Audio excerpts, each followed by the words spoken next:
Já vou começar com uma notícia trazida pelo Joel Silva, do grande canal Colina em Foco. Sigam o canal, é muito bacana, o Joelzinho faz um trabalho muito legal. Aí sim, papai!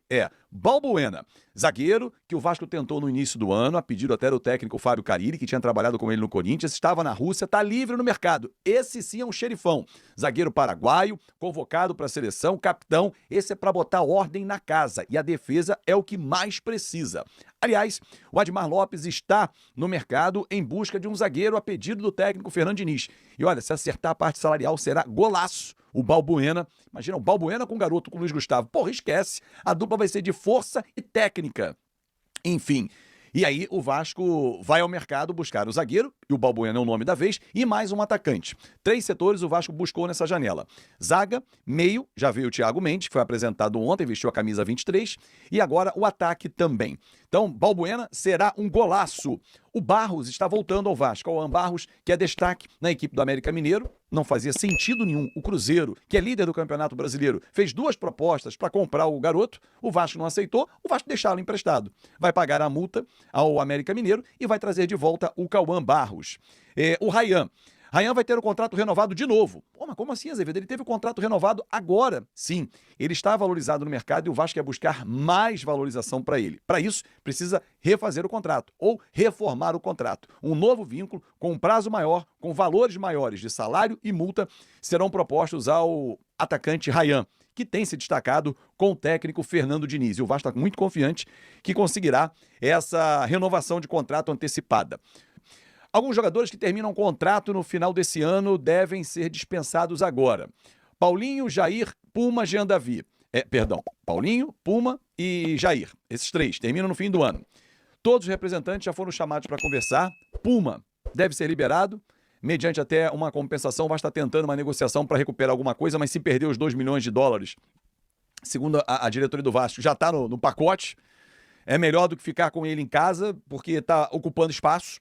Mesmo que o Paulo Ricardo tenha sido emprestado ao Volta Redonda, mas o Puma, não vai ficar para a próxima temporada. O Paulinho está sendo chamado para conversar, a tendência é que também não fique, porque está com a minutagem muito baixa, não está rendendo pós-cirurgia, e o Jair tem um salário muito alto. Então são 3 jogadores que o Vasco pode encerrar o vínculo antes do fim do ano, e com isso desonerar a folha salarial. Vamos voltar a falar do time, né? Porque Jean Davi recebeu proposta, o Vasco gostou da proposta, mas o atleta financeiramente não topou, por isso não deixa o Vasco da Gama. Mas é um jogador que o Vasco está tentando negociar, ele e o Lloyd Augusto, 2 jogadores que não deram certo, 2 contratações que não vingaram. Eles têm contrato longos, mas o Vasco está tentando uma negociação e aí conseguir reaver ou recuperar uma parte do que foi investido pelos 2 atletas. Quero te atualizar agora sobre as últimas do Vasco. Cruz Maltino ofereceu R$2.200.000 pelo empréstimo de Gustavo Cabadeiro, atacante de 23 anos de idade, que pertence ao Nacional do Paraguai.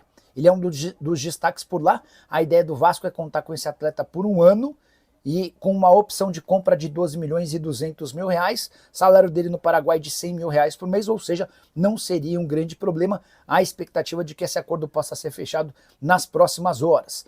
Atenção, eu estava falando do Admar Lopes de 2 coisas. A primeira foi ele ter falado, sem achar que ele é o cara para falar, mas tudo bem, falou. Antes não falar e antes falar alguém do que não falar ninguém.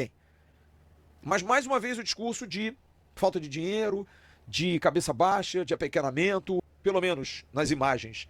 Não apareceu ele falando, apareceu o Fernando Diniz, os jogadores meio que se desentendendo ali, uma briga, uma cobrança mais forte ao João Vitor, enfim, todas essas coisas foram mostradas.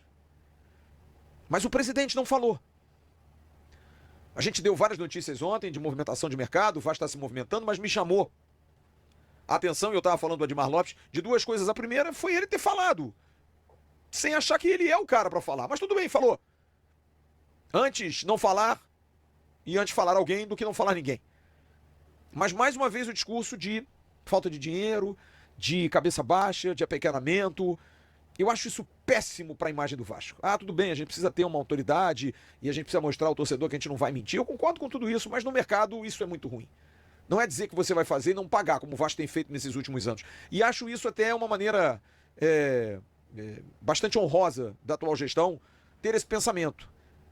Mas precisa arrumar uma solução, porque do jeito que está, sendo honesto, sendo correto, sendo austero, não vai dar certo e não está dando certo. Você vai estar com o clube equilibrado, você vai estar com dinheiro em caixa, mas o time na Série B, eliminado. Porque o futebol exige mudanças, o futebol exige investimentos. E acho sinceramente que o departamento de futebol do Vasco da Gama, há um ano, ter apenas a demissão do Marcelo Santana é um erro crasso do presidente do Vasco, que precisava tomar uma medida séria. Os scouts do Vasco não são bons, não trabalham bem, não indicam bons jogadores. Eu vi ontem meu companheiro André Garoni falar isso e eu concordo muito com ele. Os demais times, e citou o Botafogo, gastam pouco e vendem bem, porque tem um departamento de scout bastante audaz. O Vasco gasta muito e perde os caras de graça.